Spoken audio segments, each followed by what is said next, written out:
Of the Holy Spirit in our life. పరిశుద్ధాత్మ యొక్క role మన జీవితంలో ఏమైనది? మొదటిగా, he is the guarantee for our inheritance until the day of the redemption. ఆయన మన యొక్క విమోచన దినము వరకు మనకు ఒక సంచకరువుగా ఉండి మనము ఆయనలో ముద్రించడము జరిగింది. ఎఫెసీయులకు రాసిన పత్రిక 1వ అధ్యాయం 13వ వచనము 14వ వచనము. మీరును సత్యవాక్యమును అనగా మీ రక్షణ సువార్తను విని క్రీస్తునందు విశ్వాసముంచి వాగ్దానము చేయబడిన ఆత్మ చేత ముద్రించబడితిరి.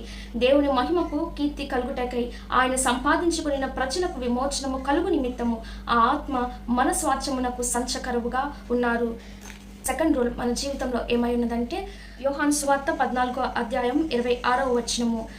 ఆదరణకర్త అనగా తండ్రి నా నామమున పంపబో పరిశుద్ధాత్మ దేవుడు మనకు ఆదరణకర్తగా ఉన్నారు. మనం ఏ పరిస్థితుల్లో ఉన్నానో, ఎంత కష్టమైన పరిస్థితి, ఎంత ఇబ్బందికరమైన పరిస్థితిలో ఉన్నానో పరిశుద్ధాత్మ దేవుడు మనల్ని ఆదరించేవాడు. మూడవది, హీ ఈజ్ ద హెల్పర్. పరిశుద్ధాత్మ దేవుడు మనకి సహాయంగా ఉన్నారు.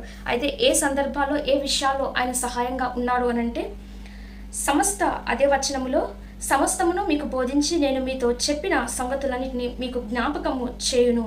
సో యేసుక్రీస్తు వారు మనకి ఏదైతే చెప్పి ఉన్నారో వాటన్నిటిని కూడా జ్ఞాపకము చేసుకునే విషయంలో మనకి సహాయంగా ఉండేది పరిశుద్ధాత్మ దేవుడు మాత్రమే.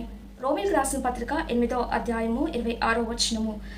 అటువలే ఆత్మయు మన బలహీనతను చూచి సహాయము చేయుచున్నాడు. ఎలయనగా మనము యుక్తముగా ఎలాగూ ప్రార్థన చేయవలెను మనకు తెలియదు గాని ఉచ్చరింప సఖ్యము కాని మూల్గులతో ఆ ఆత్మ తానే మన పక్షముగా విజ్ఞాపన చేయును.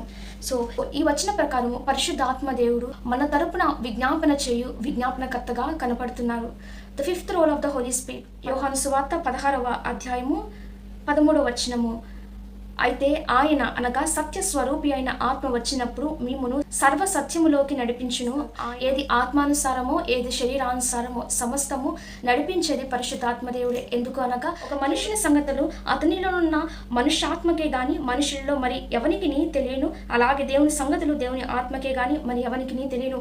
దేవుని సంగతులు, దేవుని యొక్క స్వభావము, దేవుని యొక్క ఉద్దేశము కేవలం పరిశుద్ధాత్మ దేవుడే మనకు బోధించి ఆ ప్రకారము లోకంలోకి వెళ్లకుండా ఆయన యొక్క చిత్త ప్రకారము స్పిరిచువల్గా మనల్ని నడిపించగలిగేది పరిశుద్ధాత్మ దేవుడు మాత్రమే.